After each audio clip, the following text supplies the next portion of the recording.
नमस्कार विद्यार्थियों, मैं विज्ञान विषय में आज आपसे पाठ 2 की चर्चा करने जा रहा हूँ। पाठ 1 को आपने अच्छे से समझ लिया है और उसके नोट्स को भी आपने नोट कर लिया होगा। आज विषय विज्ञान बहुत ही सरल आपका चैप्टर है। क्या हमारे आसपास के पदार्थ शुद्ध हैं? मैं आपको पहले बता चुका हूँ पदार्थ किसे कहते हैं और आपने समझ में लिया है पदार्थ क्या होते हैं, पदार्थ के कितने रूप होते हैं। यहाँ पर आज हम चर्चा करेंगे कि क्या हमारे आसपास के जितने पदार्थ हैं वो शुद्ध हैं। इस शब्द को आपको समझना है। पदार्थ के बाद जो दूसरा शब्द आता है वो है शुद्ध। अब आपके सामने प्रश्न ये होता है कि शुद्ध क्या है। तो यहाँ पर एक छोटी सी लाइन है, शुद्ध शब्द का क्या अर्थ है।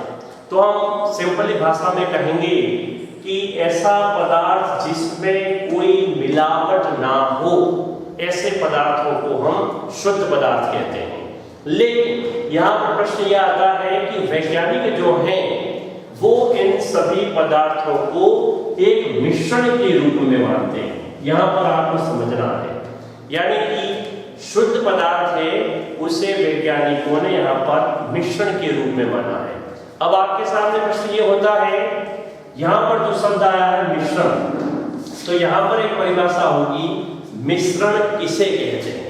यहाँ पर शुद्ध शब्द का अर्थ आपने समझा और वैज्ञानिकों के अनुसार उस शुद्ध पदार्थ को मिश्रण माना गया। तो यहाँ पर प्रश्न ये होगा, मिश्रण किसे कहते हैं।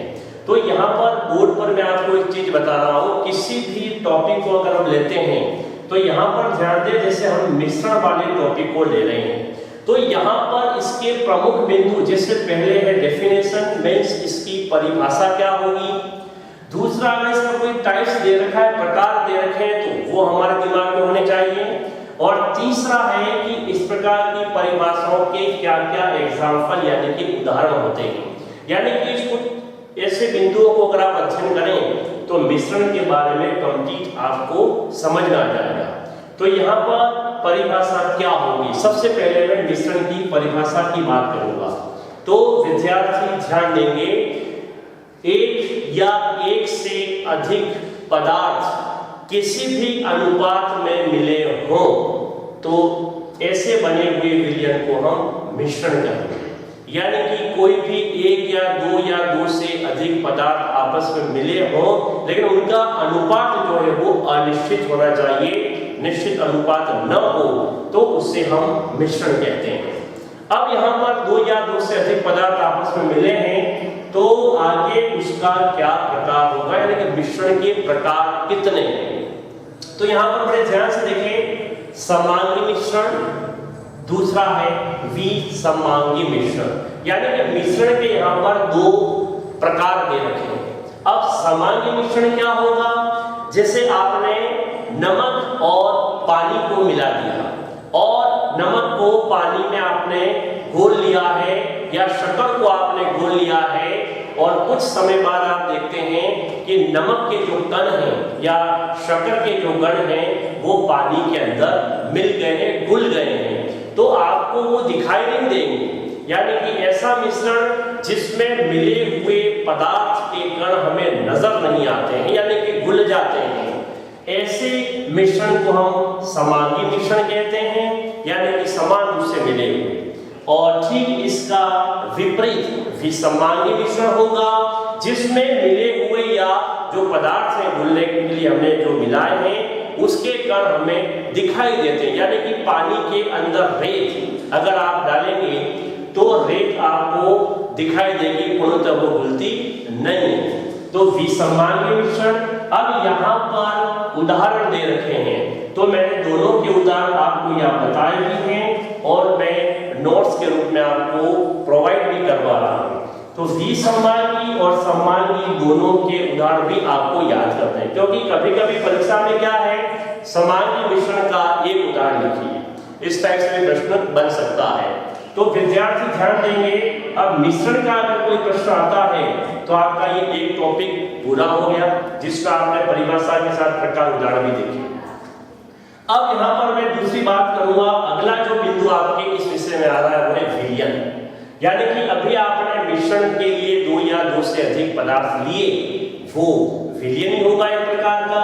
जब इसकी परिभाषा को हम देखें फिर वही बिंदु आएंगे, ध्यान दें विलयन वाला अगर टॉपिक आता है तो विलयन में आप देखें इसकी डेफिनेशन दे रखी है, परिभाषा दे रखी है, इसके भी प्रमुख भाग कौन कौन से हैं वो मैंने आपको बता रखे हैं। विलयन के क्या क्या गुण होते हैं, किसी विलयन की सांद्रता क्या होती है और विलयन के एग्जाम्पल क्या है, या इसमें किसी प्रकार से कोई सवाल दे रखा है छोटा सा तो उसको भी हमें हल करना है। यानी कि इन बिंदुओं को अगर आप पढ़ते हैं तो आपका विलयन वाला जो बिंदु है वो आपको समझ में आ जाएगा। तो यहाँ पर विलयन की परिभाषा क्या होगी? अभी यहाँ पर आपने देखा था सममांगी मिश्रण, यानी कि विलयन में 2 या 2 से अधिक पदार्थों से बना हुआ समांगी मिश्रण जिसे हम विलयन कहते हैं। अब यहाँ पर विलयन के 2 प्रमुख भाग होते हैं जिसको आप यहाँ समझेंगे, एक तो है विलायक और दूसरा है विलय। अब विलायक कौन होगा?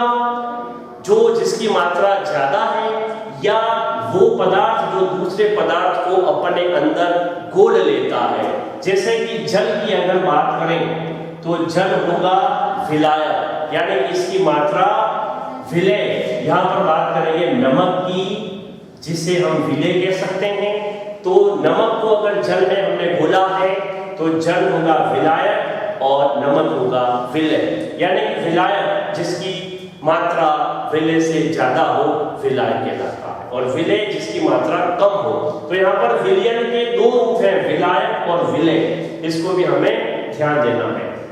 इसके गुण आप देखेंगे, भाई समांगी मिश्रण है, इसके पदार्थों को हम नहीं देख पाएंगे या जैसे देख पाएंगे विसमांगी, और इस टाइप से कुछ गुण मैंने आपको इसमें नोट्स में प्रोवाइड करवाए हैं।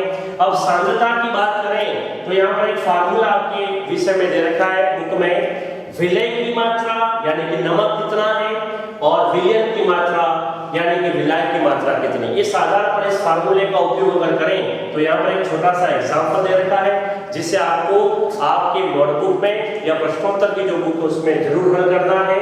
बिल्कुल सरल रूप है और आप इसको अच्छे से समझेंगे, यानी कि विलयन। अब इन बिंदुओं को अगर आपने पढ़ लिया तो मैं मानता हूं कि विलयन जो शब्द है या विलयन क्या है इसको आप अच्छे से समझ पाएंगे। और पहले वाले मिश्रण को समझाता है कि बिंदु को देखें इसके अंदर क्या, इस टॉपिक को जरूर आपको देखना है। इसके बाद बिंदु आता है निलंबन। अब निलंबन क्या है? तो यहाँ पर आपने पदार्थों को, एक पदार्थ को दूसरे के साथ मिलाया है, तो आप यहाँ देखेंगे विलय पदार्थ के कण नहीं घुलते हैं, यानी कि निलंबन जो होता है वो विसमांगी मिश्रण होता है, यानी कि इसमें विलय पदार्थ के कण नहीं घुलते हैं। अब गुण में आप लिखेंगे ये विसमांगी होता है और इसमें इन कणों को हम आंखों से देख सकते हैं, देख पाएंगे। और यहाँ पर भी आपको उदाहरण दे रखा है, यानी कि छोटी सी परिभाषा है कि जब 2 पदार्थों को हम आपस में मिलाते हैं या घोलने के लिए, उस समय उसके कण जो घुलते नहीं है और हम आंखों से देख सकते हैं, निलंबन कहलाता है। छोटा रूप, बहुत ही सरल। इसके बाद इस चैप्टर का अगला जो बिंदु है कोलाइडल विलयन क्या है? तो यहाँ पर आपने 2 बातें पढ़ी, सममांगी, विसमांगी। तो सममांगी और विसमांगी के बीच के गुण वाला जो विलयन होगा उसे हम कोलाइडल विलयन कहते हैं। यानी कि इसके जो कण हैं उसका एक विशेष अन्य प्रकार का जो कार्य होता है जिसे हम नग्न आंखों से भी देख पाते हैं। तो यहाँ पर उसी से संबंधित एक परिभाषा जो परीक्षा में भी आ चुकी है, टिंडल प्रभाव क्या है। आप एक बंद घर को देखें, उसमें अगर कहीं से सूर्य की किरणें आ रही हैं या सूर्य की सीधी किरण उस कक्ष में आ रही है तो वहां आप देखें एक किरण से पूरे कक्ष में उजाला होता है और उस उजाले वाली जो किरण आ रही है उसके बीच में आप देखें छोटे छोटे धूल या मिट्टी के कण आपको नजर आएंगे और उसी से वो प्रकाश की किरण टकरा रही है और टकराने के बाद प्रकाश पुंज जो है वो फैल रहा है और इसी प्रभाव को हम टिंडल प्रभाव कहते हैं। यहाँ पर ये इसकी परिभाषा हुई और मैंने वही अंधेरे कक्ष में प्रकाश किरण पुंज से प्रकाश का फैलना आपको मैं नोट्स के रूप में दे रहा हूं, यहां पर भी समझा रहा हूं।